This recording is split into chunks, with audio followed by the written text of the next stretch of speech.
What's up, guys? Welcome back. It is a steamy hot day in the Northeast, and we're back here at the workbench, and we have our little picnic table. Broke that out so I can get a clean space. Well, this is clean, but clean space on my workbench so that I could basically take the trans apart and just start from scratch.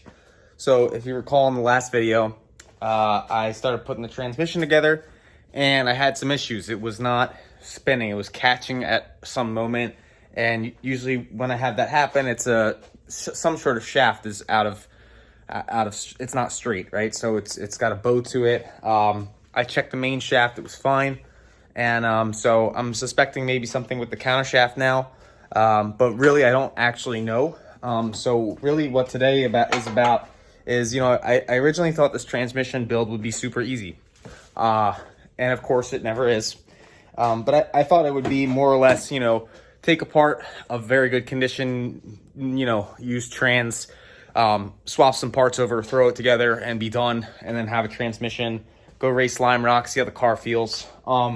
It's not ending up to be that way, so I'm going to be skipping Lime Rock. I'm not going to pressure myself. I've been really busy and just not doing super great lately, so I'm just gonna try and focus on getting the trans together and getting this car running tip top. It's been fighting me all season.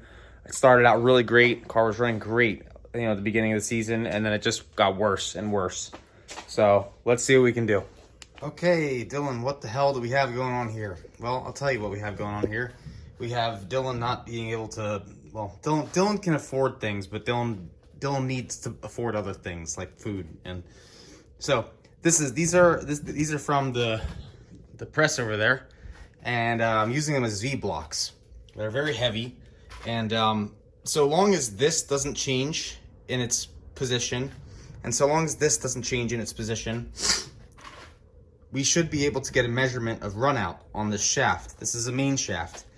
Here we have angle iron that I bent together welded together to make a 90-degree press for my, 90-degree brake for my press. And what we have here is we have it propped up on this piece of steel, so it's sitting flat. It's pretty heavy. Then we have a vice grip holding this top piece on, vice grip holding the other piece on, so it's nice and solid.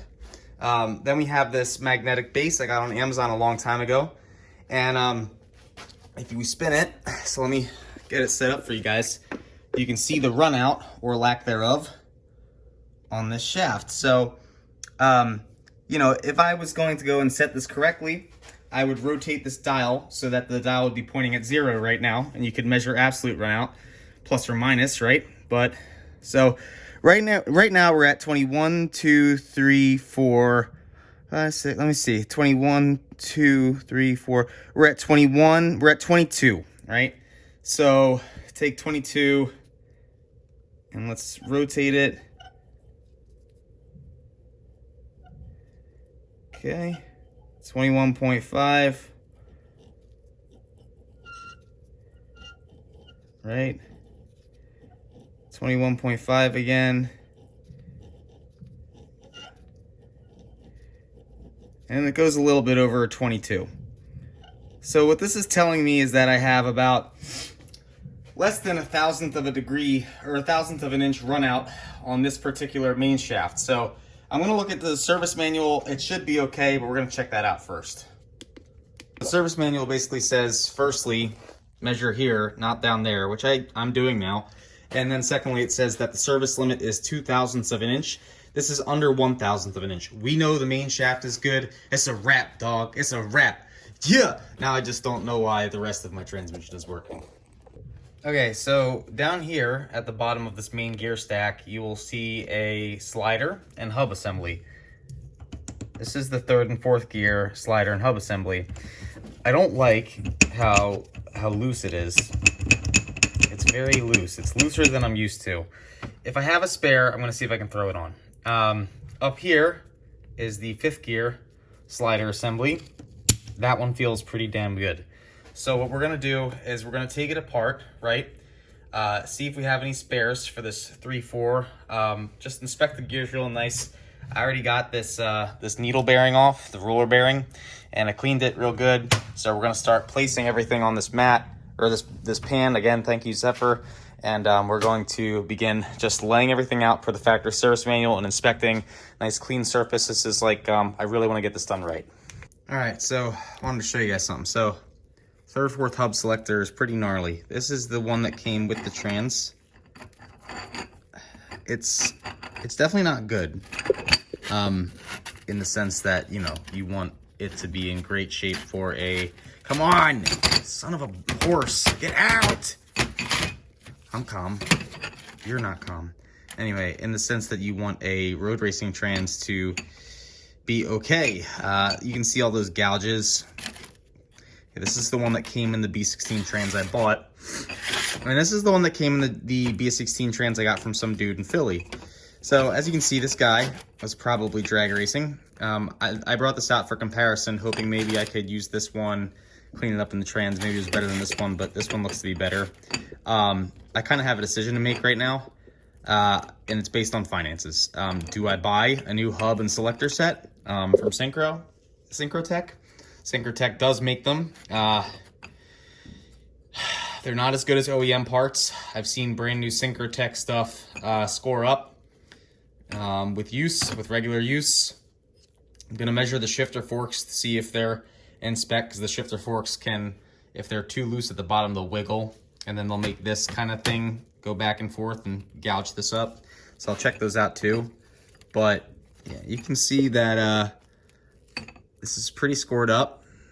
I might try and get a circular file in there, clean it up to the best of my ability, and send it. The dogs inside of the selector ring are actually not horrible. I've run worse in LS transmissions. Granted, an LS motor is not spinning to 9,000, 8,000 RPMs, but I believe this is how the one in my current transmission with the GSR actually looks. So this one is obviously bad. I wanted to bring it out. Let's hope I can get lucky. The thing needs to go in the trash. I'll look up some prices and then make a decision. So if you'll remember, third and fourth gear set. I don't really have any leads on any local ones. I'm waiting to see what Zephyr says on the condition of the other one. Zephyr is the transmission god of the Honda Challenge world. And he basically said, you know, he has a used 3-4 set. I said, check out mine. What do you think of it? So we'll see what he says. In the meantime, that's sitting under a blanket. And then I have this all taped off. And you might wonder why. It's because remember how I said that this one was stripped and I kept putting red Loctite in and stuff like that? Well, I pulled one of the bolts out and I pulled all of the threads out. So on Amazon, I found a helicoil kit, knockoff kit for $12. We're going to see how it works. Going to put the drill on low speed, drill out the hole first. Then we're going to get one of these little helicoils right after we tap the hole. And then we're going to see how it all goes together. So see how it goes.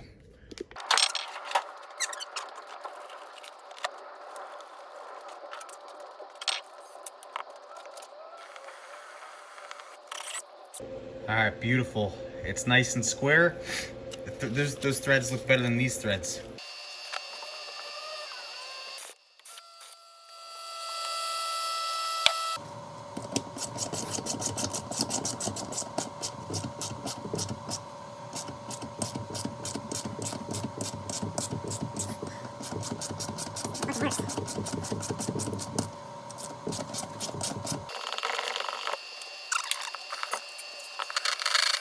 Yeah, yeah, works great. Yeah, well, love this tool.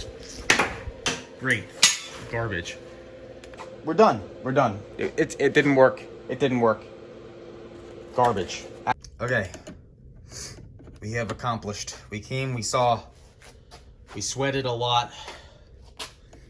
We figured it out. I had just enough space in the bottom to get another one of these stupid little helicoils in, but now you can see it's nice and tight. Okay, no stripping, which is great. Now we can torque this to spec, hopefully. Pray to God. Still probably gonna put Loctite in there because they always loosen up on me. And then you can see we had to use a longer bolt here.